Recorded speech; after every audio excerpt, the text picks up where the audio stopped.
नमस्कार, मैं प्रियंका अस्थाना, आप देख रहे हैं एक्सपोज इंडिया। ये नजर डालते हैं महाचुनाव पर। नोट फॉर वोट का फॉर्मूला पुराना नहीं है। बता दें कि त्रिपुरा में भारी मात्रा में कैश बरामद होने के चलते त्रिपुरा में चुनावों को अब टाल दिया गया है। अब चुनाव दूसरे चरण में नहीं बल्कि तीसरे चरण में किए जाएंगे। इसलिए अब दूसरे चरण में 97 नहीं बल्कि 95 सीटों के लिए मतदान किया जाएगा। बता दें कि भारतीय लोकतंत्र के इतिहास में पहली बार कैश मिलने की वजह से कोई लोकसभा चुनाव रद्द किया गया हो, ऐसा पहली बार नहीं हुआ है। इस बार करीब 11 करोड़ रुपए बरामद होने के बाद तमिलनाडु के वेल्लूर सीट पर चुनाव रद्द कर दिया गया है। राष्ट्रपति रामनाथ कोविंद ने चुनाव आयोग की सिफारिश पर मंगलवार रात इसका ऐलान कर दिया। फिलहाल चुनाव आयोग के इस फैसले के बाद सियासत शुरू हो गई है। चुनावों में पैसे के गलत इस्तेमाल को रोकने के लिए चुनाव आयोग फिलहाल सख्त हो गया है। तमिलनाडु के थैनी के एक दफ्तर में चुनाव आयोग ने छापेमारी की। इस दौरान टीम और एएमएमके के कार्यकर्ताओं के बीच संघर्ष भी हुआ। पुलिस ने 4 कार्यकर्ताओं को गिरफ्तार करने के साथ ही 155 कार्यकर्ताओं के खिलाफ केस दर्ज कर लिया है। इससे पहले कल आयकर विभाग की टीम ने चुनाव अधिकारियों के साथ मिलकर डीएमके नेता कन्निमोझी के यहाँ भी छापेमारी की थी। इस दौरान टीम ने करीब 1 करोड़ 48 लाख रुपए बरामद किए हैं। ये पैसे 94 पैकेट्स में रखे हुए थे। बता दें कि जानकारी के मुताबिक इन पैकेट्स पर वार्ड नंबर भी लिखा हुआ था। फिलहाल आयकर विभाग ने बताया है कि पार्टी में दफ्तर में पोस्टल बैलेट पेपर भी बरामद हुए हैं। चुनाव आयोग पोस्टल बैलेट पेपर को सीज करने के बाद जांच में जुट गया है।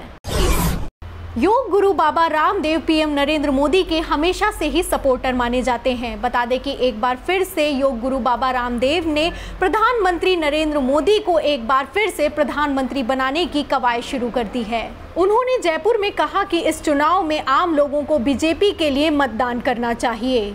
वो यहां केंद्रीय मंत्री राज्यवर्धन सिंह राठौर के नामांकन के लिए पहुंचे थे। चुनावी सरगर्मी के बीच बाबा रामदेव के इस बयान को यू टर्न के रूप में देखा जा रहा है। बता दें कि इससे पहले उन्होंने कहा था कि आगामी लोकसभा चुनाव के बाद देश का पीएम कौन होगा ये निश्चित तौर पर नहीं कहा जा सकता है। उस समय बाबा रामदेव के इस बयान को पीएम मोदी के खिलाफ माना जा रहा था, लेकिन इन सबके बीच बाबा रामदेव के इस बयान को यू टर्न के रूप में देखा जा रहा है।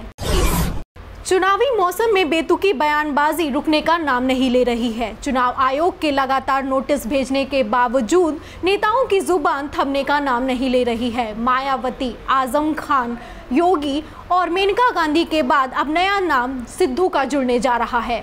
ताज़ा मामला नवजोत सिंह सिद्धू का है। पंजाब की चुनावी सभा को संबोधित करने के दौरान विवादित भाषण देकर चुनाव आचार संहिता का उल्लंघन किया है। सिद्धू मुस्लिम वोटों का ध्रुवीकरण करने वाला बयान देकर चुनाव आयोग के निशाने पर आ गए हैं।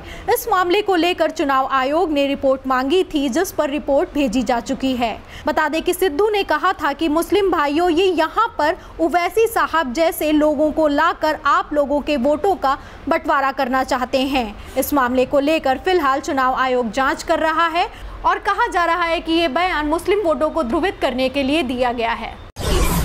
लोकसभा चुनाव में मतदाताओं का कोटा बढ़ाने के लिए जिला प्रशासन ने एक नई कवायद शुरू की है। बता दें कि अब नेता नहीं बल्कि अभिनेता वोटों के लिए प्रचार करेंगे।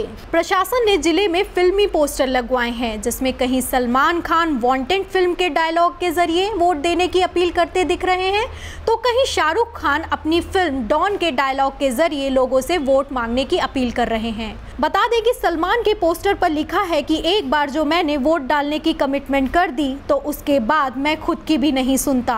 तो वहीं शाहरुख के पोस्टर पर लिखा है कि मुझे मतदान से रोकना मुश्किल ही नहीं बल्कि नामुमकिन है। इसी तरह की चुनावी अपडेट्स के लिए बने रहिए एक्सपोज इंडिया पर। लाइक, शेयर, सब्सक्राइब जरूर करें।